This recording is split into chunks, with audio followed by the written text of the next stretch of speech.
Assalamualaikum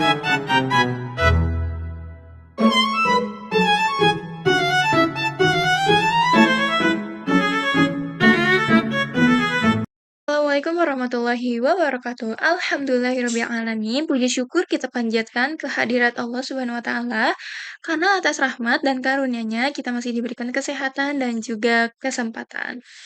Salawat serta salam semoga tercurah kepada Nabi Muhammad SAW kita dari zaman kegelapan menuju zaman yang terang benderang ini. Pada kesempatan ini, saya Syahwainil Hawa dengan NIM 103062500155 akan mempresentasikan analisis studi kasus ada permasalahan yang dihadapi oleh Farhan serta argumentasi penyelesaiannya berdasarkan ajaran Islam. Kita masuk ke permasalahan pertama, kita harus mengetahui dulu studi kasus atau permasalahan apa nih yang Farhan rasakan di kehidupannya. Ada di sini. Masuk ke permasalahan pertama, yaitu krisis identitas dan kehampaan hidup seorang Farhan. Farhan ini mengalami kehampaan meskipun telah sukses secara materi. Hal ini menunjukkan bahwa kebahagiaan duniawi tidak selalu memberikan ketenangan batin nih. Dalam Al-Quran, Allah berfirman dalam surah Ar-Ra'd ayat 28 yang artinya, ingatlah hanya dengan mengingat Allah, hati menjadi tenang.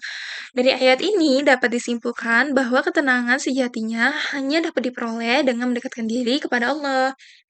Oleh karena itu, apa yang dialami oleh Farhan atau teman-teman yang merasakan hal serupa yang dialami oleh Farhan merupakan bentuk kekurangannya terhadap kedekatan spiritual terhadap Tuhan Yang Maha Esa ataupun Allah Subhanahu wa Ta'ala yang kemudian mulai ia perbaiki. Kita masuk ke permasalahan kedua, yaitu pencarian tujuan hidup.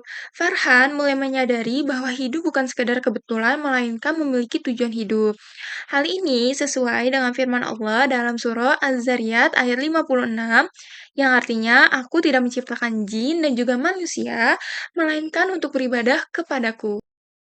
Ini juga menegaskan bahwa tujuan utama manusia adalah beribadah kepada Allah. Perubahan Farhan yang mulai rajin sholat, terus lagi kayak mungkin bersedekah, ataupun cara-cara dia untuk mendekatkan diri kepada Allah, merupakan langkah kembali kepada tujuan hidup yang benar menurut Islam. Yang ketiga yaitu dilema pekerjaan dan juga etika. Farhan dihadapkan pada proyek yang secara fungsi bertentangan dengan nilai agama nih. Dalam surah Al-Maidah ayat 2 disebutkan, dan jangan tolong-menolong dalam dosa dan juga permusuhan. Selain itu, dalam hadis riwayat Bukhari dan Muslim disebutkan bahwa yang halal dan haram sudah jelas hukumnya. Nah, karena Farhan ini ditawari proyek-proyek yang memang bentuknya kecurangan ataupun bentuknya kemaksiatan, itu masuknya sudah ke haram. Dari sini dapat disimpulkan bahwa seorang muslim tidak diperbolehkan terlibat dalam pekerjaan pada kemaksiatan. Oleh karena itu, Farhan seharusnya menolak proyek tersebut dengan cara bijak dan profesional. Ke permasalahan berikutnya yaitu konflik toleransi dan beragama.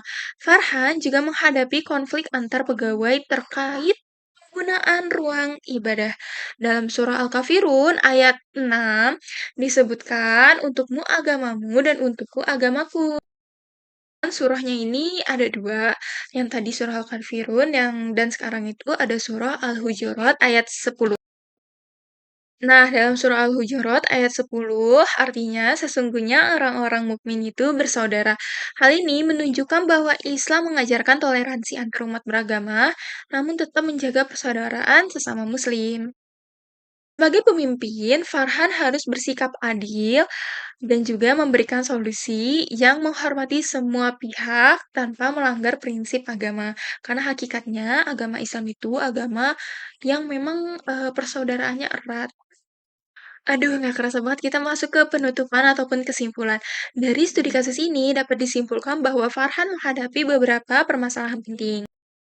Saja sih permasalahan yang dialami oleh Farhan ini ataupun permasalahan penting yang dialami oleh Farhan yaitu yang pertama ada krisis spiritual, yang kedua pencarian tujuan hidup, yang ketiga dilema etika pekerjaan dan juga konflik toleransi beragama. Ada 4 permasalahan yang saya presentasikan untuk tugas besar agama Islam ini. Dalam Islam memberikan solusi yang jelas melalui Al-Quran dan juga hadis, yang tidak hanya mengatur hubungan manusia dengan Allah, tetapi juga dengan sesama manusia.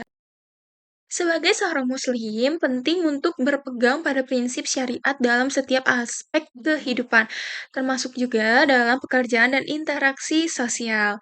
Demikian yang dapat saya sampaikan. Wassalamualaikum warahmatullahi wabarakatuh. Mohon maaf jika memang ada suara-suara yang mengganggu ataupun ada hal-hal yang tidak mengenakan di dalam video ini. Terima kasih semuanya.